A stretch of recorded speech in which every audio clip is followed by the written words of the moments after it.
ಕೋಲ್ಕತ್ತಾದ K R medical ಕಾಲೇಜಿನಲ್ಲಿ ಕರ್ತವ್ಯ ನಿರತರಾಗಿದ್ದ ವೈದ್ಯ ಮೇಲೆ ಆಗಸ್ಟ್ 9ರಂದು ಅತ್ಯಾಚಾರ ನಡೆಸಿ ಕೊಲೆಗೈದ ಘಟನೆ ಖಂಡಿಸಿ ದೇಶದಾದ್ಯಂತ ಒಂದು ದಿವಸದ 24 ಗಂಟೆಗಳ ಕಾಲ ವೈದ್ಯರ ಸೇವೆಯನ್ನು ಹಿಂತೆಗೆದುಕೊಳ್ಳಲಾಗಿದೆ ಎಂದು ಮಕ್ಕಳ ತಜ್ಞ ಡಾಕ್ಟರ್ ಶಿವರಾಜ್ ಹೇಳಿದರು. ಇಂದು ಶನಿವಾರ ನಗರದ ಪ್ರವಾಸಿ ಮಂದಿರದಿಂದ ಹೊರಟ ಪ್ರತಿಭಟನಾ ಮೆರವಣಿಗೆ ಮಹಾತ್ಮ ಗಾಂಧಿ ವೃತ್ತದಲ್ಲಿ ಧಿಕ್ಕಾರದ ಘೋಷಣೆಗಳನ್ನು ಕೂಗಿ ನಂತರ ತಹಸೀಲ್ದಾರ್ ಕಚೇರಿಗೆ ಆಗಮಿಸಿ ಈ ಕೂಡಲೇ ತಪ್ಪಿತಸ್ಥರಿಗೆ ಶಿಕ್ಷೆ ಒದಗಿಸಬೇಕೆಂದು ಆಗ್ರಹಿಸಿ ತಹಸೀಲ್ದಾರರಿಗೆ ಮನವಿ ಸಲ್ಲಿಸಿ ಮಾತನಾಡಿದ ಅವರು, ವೈದ್ಯರ ಮೇಲೆ ಅತ್ಯಾಚಾರ ನಡೆಸಿ ಕೊಲೆಗೈದ ಘಟನೆ ವೈದ್ಯರಿಗೆ ಆಘಾತ ಉಂಟು ಮಾಡಿದೆ.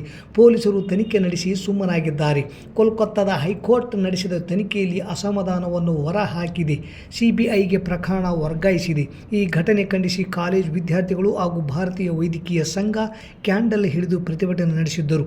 ಆ ಪ್ರತಿಭಟನೆಯಲ್ಲಿ ಭಾಗವಹಿಸಿದ ಕಿರಿಯ ವೈದ್ಯಾಧಿಕಾರಿಗಳ ಮೇಲೂ ದಾಳಿ ಮಾಡಿದ್ದಾರೆ.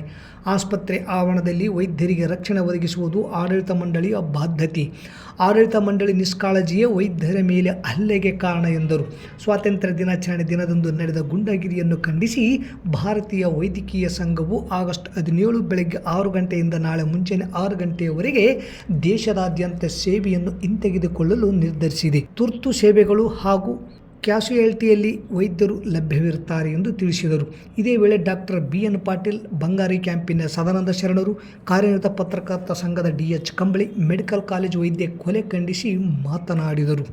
ಈ ಸಂದರ್ಭದಲ್ಲಿ doctor Shivaraj, doctor Subbarao, doctor Nagaraj Khatwa, doctor Basavaraj, doctor Basavaprabhu, doctor Manjunath, doctor Rudragouda, doctor Channanagouda, doctor Sharanabasava, doctor Anil Kumar, doctor Ravikumar K, doctor Jayaprakash, doctor Channabasava, doctor Vishwanath Reddy, doctor Chandrashekhar, doctor Veeranjaneya, doctor Kamal Jain, doctor Konika Katwa, doctor Sandhya K, doctor Savita, doctor Abhinetri Patil, doctor Shakuntala, doctor Pushpalata, doctor Savita, doctor Padmavati, doctor Nagaveni ಹಾಗೂ ನಗರದ ಸನ್ರೈಸ್ ಕಾಲೇಜ್ ಹಾಗೂ ರೇಣುಕಾ ನರ್ಸಿಂಗ್ ಕಾಲೇಜಿನ ವಿದ್ಯಾರ್ಥಿಗಳು, ಉಪನ್ಯಾಸಕರು, AYUSH medical associates ಸಂಘ, taluk medical ಕ್ಷೇಮಾಭಿವೃದ್ಧಿ ಸಂಘ ಮತ್ತು ವಿವಿಧ ಪ್ರಗತಿಪರ ಸಂಘಟನೆಗಳ ಮುಖಂಡರು ಬೆಂಬಲಿಸಿ ಮನವಿ ಸಲ್ಲಿಸಿದರು. ಸಿಬಿಐ ತನಿಖೆಗೆ ಆದೇಶ ಮಾಡಿದ ಕೆಲವೇ ಗಂಟೆಗಳಲ್ಲಿ ಮತ್ತೆ ಪಶ್ಚಿಮ ಬಂಗಾಳದ ಸರ್ಕಾರದ ಗುಂಡಾಗಳು ಅಲ್ಲಿ ಕರ್ತವ್ಯ ನಿರತ ವೈದ್ಯರ ಮೇಲೆ ಹಲ್ಲೆ ಮಾಡಿ ಎಲ್ಲಾ ಸಾಕ್ಷಿಗಳನ್ನು ನಾಶ ಮಾಡಿದರು.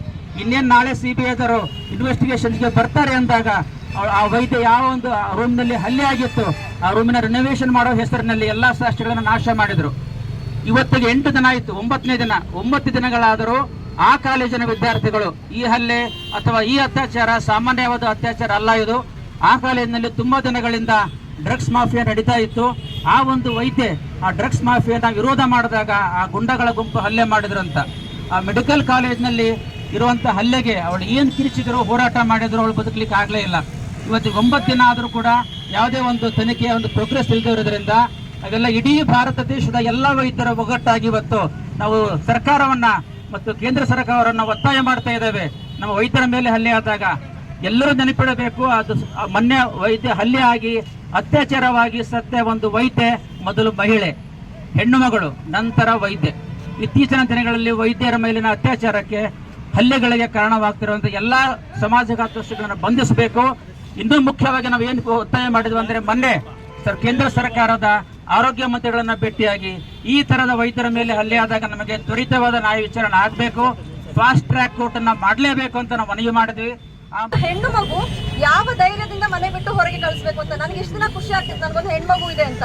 ಬಟ್ ಇವತ್ತು ನನ್ಗೆ ಅನಿಸ್ತಾ ಇದೆ ನನಗೆ ಆ ಧೈರ್ಯನೇ ಇಲ್ಲ. ಅಂದ್ರೆ ಯಾಕಾದ್ರೂ ನನಗೆ ಹೆಣ್ಮಗು ಹುಟ್ಟಪ್ಪ ಅಂತ ನನ್ಗೆ ಅನಿಸ್ತಾ ಇದೆ. ಈಗ ಸಹಜವಾಗಿ ದೈಹಿಕ ಬಲ ಅಂದ್ರೆ ಮಸಲ್ ಪವರ್ ಅದೆಲ್ಲ ನಿಮ್ ಗಂಡ್ಮಕ್ಳಿಗೆ ಸಹಜವಾಗಿ ಇದೆ. ಅದು ನಾವು ಯಾವುದೇ ರೀತಿ ಅದನ್ನ ಕಿತ್ಕೊಳಕ್ ಆಗಲ್ಲ.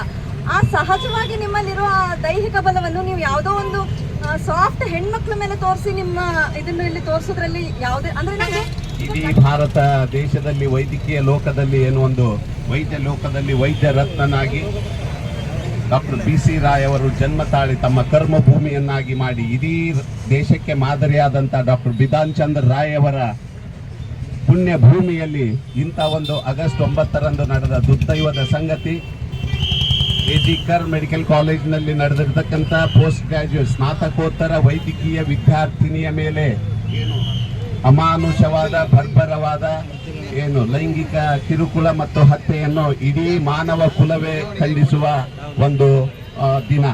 ಯಾಕಂದ್ರೆ ಇದು ಕೇವಲ ದೇಶದಲ್ಲೇ ಅಲ್ಲ, ಇಡೀ ವೈದ್ಯಕೀಯ ಕ್ಷೇತ್ರದಲ್ಲಿ ಜಗತ್ತಿನಲ್ಲಿ ಅತ್ಯಂತ ದುರ್ದೈವದ ದಿನ ಅಂದ್ರೂ ಕೂಡ ತಪ್ಪಾಗ್ಲಿಕ್ಕಿಲ್ಲ.